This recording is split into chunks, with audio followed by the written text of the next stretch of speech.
Hello and welcome to this brief tutorial on utilizing your academic requirements page.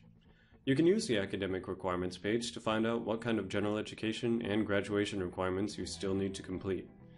We'll first need to access the Student Center, so start by logging into your MySacState, and then you'll want to click on the Student Center button in the middle of the page. To begin, select the drop-down menu, click on Academic Requirements, and then hit Go. It usually takes a couple minutes for it to load, but once it does, you'll see the full list of general education and graduation requirements. At the top, you'll see your currently declared major and minor, your SacState GPA, as well as your overall GPA, which includes any grades you might have transferred in from any other college. You'll also see a number of indicators which are important, like a green check mark for anything you've already completed, a yellow diamond for anything that's currently in progress, and a red square for any requirement you've not yet completed. Make sure to hit Expand All so you see the full list of requirements you need to complete. When you get to your graduation requirements, the first thing you'll see is that everybody needs to complete one U.S. history course. Everyone also needs to complete a government course which covers both U.S. Constitution as well as California state and local government. Here at SacState, that would be Government 1, 113, or 150.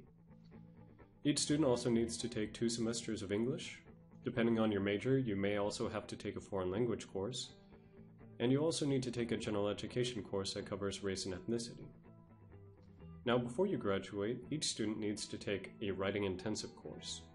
In order to get into those, you need to take a test called the WPJ or a class called English 109.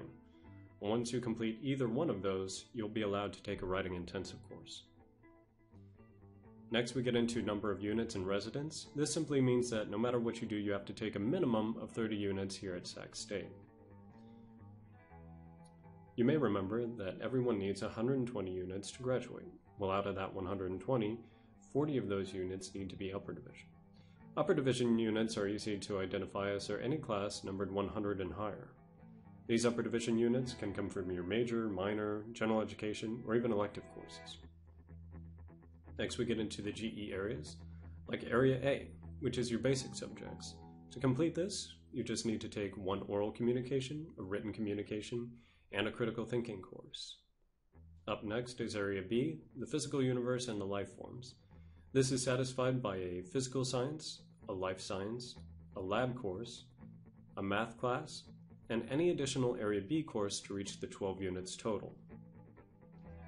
Next is Area C, the arts and humanities. This is made up of, unsurprisingly, an art class, a humanities, and any additional C courses to reach the 12 units total. Area D is the individual and society, and it's usually satisfied by your U.S. history course, your government course, and again, any additional D courses to reach the 12 units total. Area E is the very last area. It only requires 3 units, so most people can complete this with just one course. Now, as we went through all of these GE areas, you might be wondering what courses go into which. Well, each area also has a link that if you click on it, takes you right to the course catalog. This shows you the full list of courses that go into each of the GE areas. You'll also notice that a lot of these courses can satisfy multiple requirements. For example, EDUC 165. It's numbered over 100, so that means it's upper division. This asterisk means that it's a writing intensive course, and the plus sign means that it's a race and ethnicity course. So this Area E course could potentially knock out 4 requirements with just 3 units. Finally, everyone needs 9 units of upper division general education, and that just means that out of all these requirements we just covered, you'll want to make sure that 3 of them are numbered either 100 or higher. Well, that's it for this video. If you have additional questions or you want to go into your general education in more detail, stop by the Academic Advising Office located in Lassen Hall, room 1013, open Monday through Friday from 9 a.m. to 5 p.m.